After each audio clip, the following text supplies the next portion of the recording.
Effectuez quotidiennement les niveaux des liquides afin de prévenir toute anomalie. La porte latérale droite vous donne accès au niveau du liquide de refroidissement devant être visible entre les deux repères indiqués sur le vase d'expansion. À 6000 heures, l'ajout d'un prolongateur permet d'allonger la durée de service du liquide jusqu'à 12 000 heures. Contrôlez la propreté des radiateurs et recherchez les traces éventuelles de fuite. Le niveau d'huile moteur est accessible par la porte latérale gauche. À 500 heures, effectuez la vidange et le remplacement du filtre à huile. Un filtre de reniflard permettant d'éviter les pertes d'huile au sol est à renouveler à 1500 heures. La filtration du carburant comporte 3 filtres.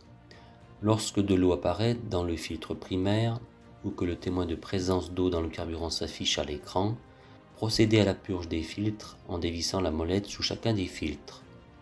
Effectuez aussi la purge du réservoir. À 500 heures, effectuez le remplacement des filtres. Lubrifiez les joints, remontez les filtres sans les remplir pour éviter toute contamination. Mettre le contact et attendre 2 minutes avant de démarrer pour permettre le remplissage automatique des filtres. Le carburant utilisé doit répondre à la norme ULSD en vigueur.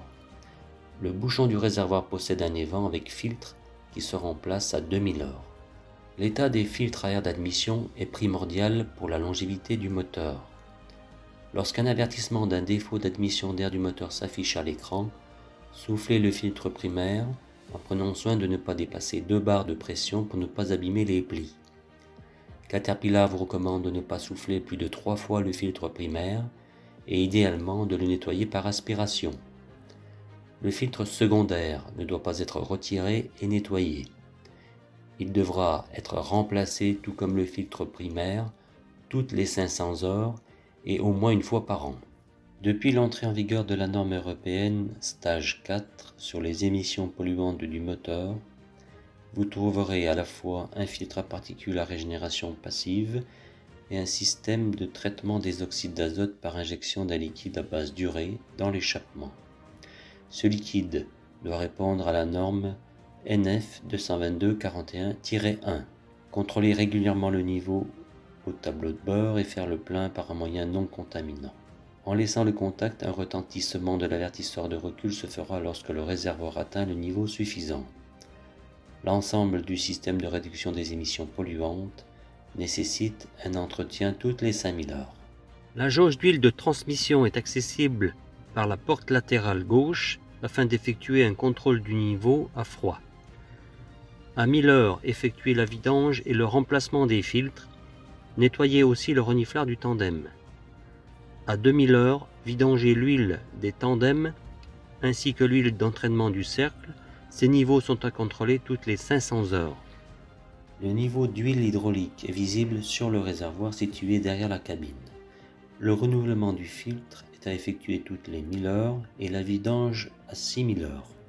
Le système de filtration d'air de la cabine comporte 2 filtres.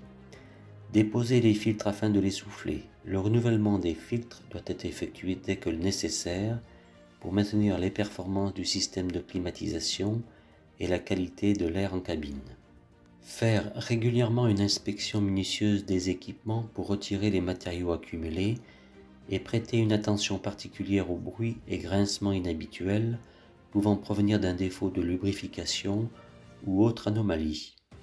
Porter une attention régulière au jeu des rotules, du calage du cercle et de la glissière de la lame afin de procéder au réglage et au renouvellement des pièces d'usure avant une dégradation structurelle de l'équipement.